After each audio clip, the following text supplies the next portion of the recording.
pakai persamaan yang tadi sudah saya tunjukkan. Di sini pun sebenarnya ada, tapi tidak ditulis nomornya ya. Ini ya. Cuma tadi ini ya dimasukkan ke sini kan. Nah ini 48 ini sama dengan persamaan 420 ya, di mana dihitung CP per RDT-nya ya, dimasukkan ini delta A, ini delta B, ini delta C, delta D ya, yang sudah merupakan hasil penjumlahan dari semua komponen yang terlibat dalam reaksi, kemudian diintegralkan, dimasukkan ke dalam persamaan itu, dan didapat nilainya adalah ini ya.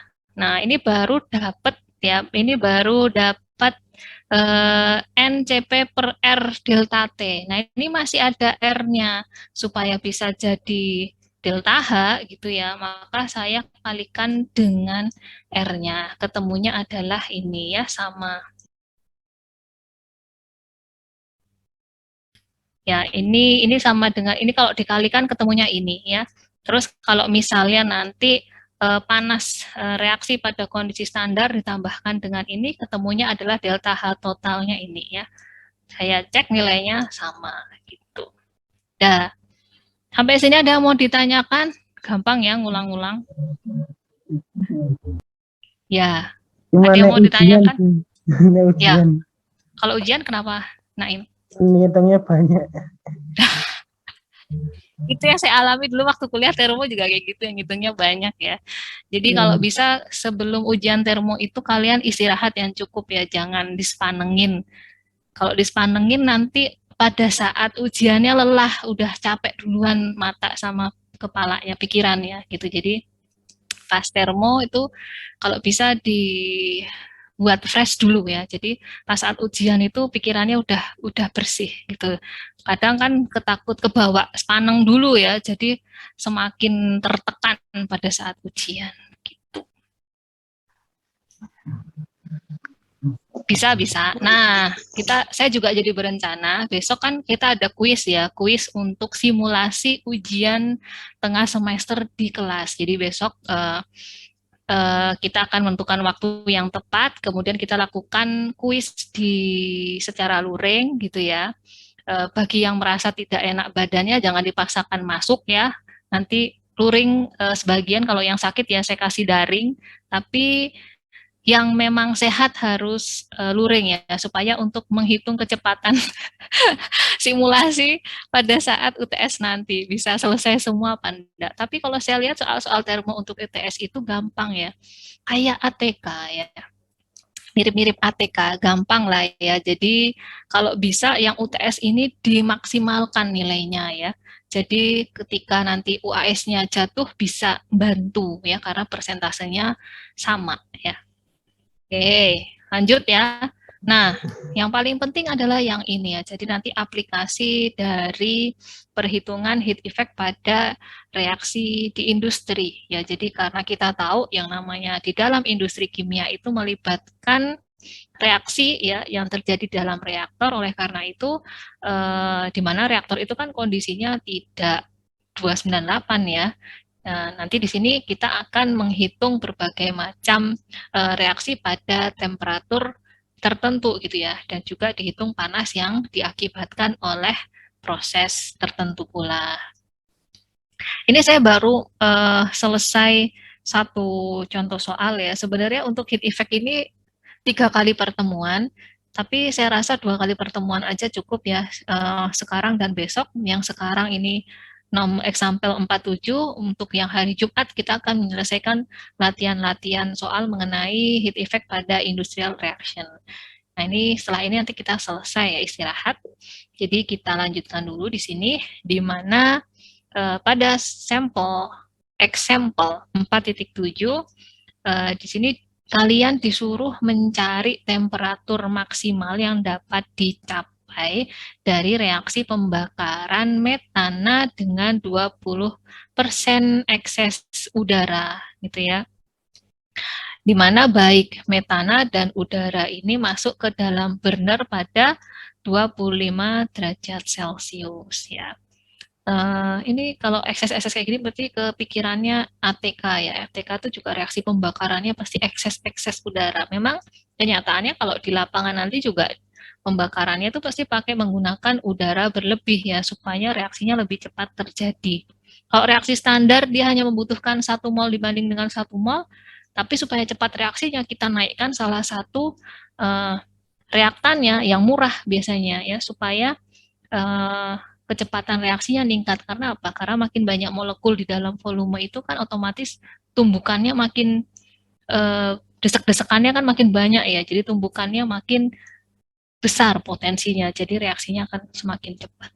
Jadi alasannya ada ekses reaktan seperti itu. Nah, untuk menyelesaikan masalah ini ya, kita susun dulu nih diagram input dan outputnya yang masuk ke dalam sistem. Dalam hal ini adalah burner. Kita asumsikan di sini adalah 1 mol reaktannya si metan ini masuk ke dalam burner ya. Dan asumsinya di sini adalah kondisinya adiabatis, artinya tidak ada panas yang masuk keluar sistem ataupun dari sistem ke lingkungan ataupun dari lingkungan ke sistem. Intinya adalah Q-nya sama dengan 0 ya. Nah, kalau Q-nya sama dengan 0 ya berarti anggapannya ya, misalnya ini misalnya suatu proses alir ya, di mana asumsinya ini jangan dianggap beda ketinggian ya, di mana misalnya EP-nya 0, EK-nya 0, tidak ada WS gitu kan, artinya kan dan juga di sini adiabatis Q-nya 0, maka nanti delta H sama dengan 0. Kebayang nggak sih yang saya omongin? Kebayang, Bu. Teknis. Kebayangan ya. Jadi kan menurut HK1 pada yang open system itu loh, ya kan. Jadi kan delta H ditambah dengan delta EP ditambah dengan delta EK itu sama dengan Q plus WS, ya enggak, ya kan? Kalau misalnya ini enggak ada W-nya, adiabatis, Q-nya 0, kemudian di sini asumsinya misalnya ukuran pipanya sama, misalnya kecepatan yang masuk dan keluar juga sama, otomatis EK-nya 0, ya kan? Kemudian di sini juga tidak ada perbedaan ketinggian, EP-nya 0, otomatis nanti delta H-nya itu adalah sama dengan 0. Maksudnya itu seperti itu. Nah, kemudian kita susun persamaannya gitu ya. Di sini kan pembakaran metan dibakar dengan oksigen menjadi asumsinya di sini karena tidak ada keterangan apa-apa, kita asumsikan dia pembakaran sempurna ya, CO2 plus H2O. Kemudian kita setarakan koefisien reaksinya. Ya, jangan sampai lengah ya. Kadang kalian itu suka ini ya, ada soal diasumsikannya wah itu udah setara itu, padahal mungkin soalnya itu hanya berupa persamaan reaksi dasarnya aja, belum ada penyetaraan koefisien reaksinya. Jadi setiap kalian menemukan persamaan reaksi, ya kalian cek dulu ini udah sama atau belum ya, udah setara belum jumlah unsur-unsur di kiri dan unsur-unsur di kanan. Kalau sama, ya sudah, alhamdulillah. Kalau belum, ya setarakan ya. Seperti ini kita setarakan. Nah, kemudian yang paling mudah ya seperti sesuai dengan soal sebelumnya bahwa yang namanya delta H itu kan delta H-nya ini kan delta H 0-nya ditambah dengan integral CP dt. Yang paling mudah kita cari adalah yang delta H 0-nya ya pada kondisi standar. Jadi kita bisa menghitung panas reaksi pada keadaan standar di mana sigma dari koefisien reaksi mana apa namanya ini si produknya ya ditambah dengan atau karena dia reaktan itu negatif dikurangi dengan koefisien reaksi dari reaktannya ya. Kita bisa lihat di sini ya karena oksigen ya ini adalah dimer, kita asumsikan dia bukan asumsikan ya, itu nilainya adalah 0. Sehingga nanti yang terlibat dalam perhitungan panas reaksi standar adalah CH4, CO2, dan H2O. Nah, ini kita bisa langsung mencari nilai dari delta H formation-nya di appendix C4 C berapa ya? C1 sampai dengan C sekian ya. Nah, sehingga ini yang terlibat itu hanya ini. Mana? Kita lihat ya, tadi apa aja? CO, H2, CH4 ya. CO,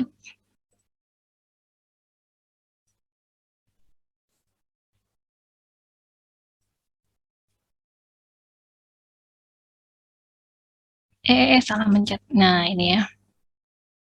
Panas pembakarannya. Oh, jadi pada tabel ini, ternyata salah sebut. C4 sampai dengan C5 ya. C4 dan C5 khusus tadi adalah yang dibakar apa tadi? Ayo. Halo, yang dibakar apa tadi? Masih ingat nggak? Halo, ada orang nggak? Jangan-jangan nggak pada merhatiin ya? Tak panggil nih ya.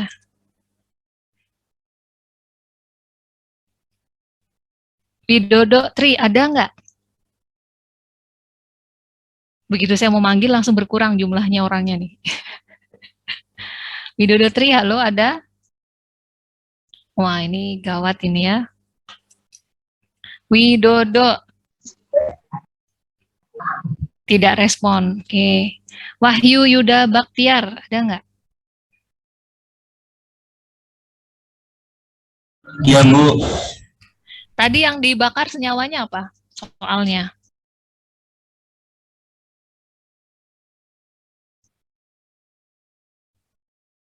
Apa, ayo?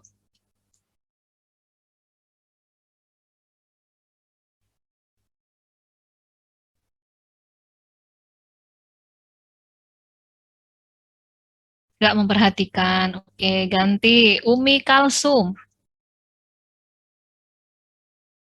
Ada nggak Umi Kalsum? Ada. Yang dibakar